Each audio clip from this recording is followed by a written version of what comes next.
दिन पर गड़ुछि दिन केते नेता गले ऑफिसर भी कले किंतु कवि सूर्यनगर सहर ट्राफिक समस्या प्रति कहार निघा ना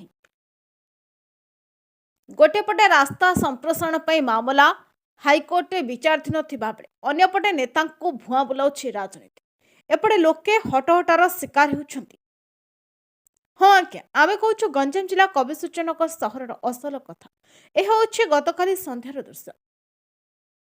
पूरा सहर मुख्य रास्तार दीर्घ घंटा धरी अटकी रही शह शह गाड़ी मटर लज्जा लगिबा कथा अंचल नेता ऑफिसर को दीर्घ वर्ष धरी विजेडी शासन रे थाई रास्ता संप्रसारण में बाधक साजिबा परे विवादीय हो पड़ा सहर मुख्य रास्ता काम जोठी जिलापाल निजे ट्राफिक रे पड़ी पुलिस द्वारा मुकुलुवा घटना पर भी जिलापाल फाइल को चापी रखिंट अन्यपक्ष अतीत विरोधी दल में बीजेपी नेता विजेडी सरकार को विरोध कर आंदोलन को ओह्लाई बेले आज कवि सूर्यनगर विधायक अच्छा किंतु अतीतर गर्जन आज नीरवी जाइछि।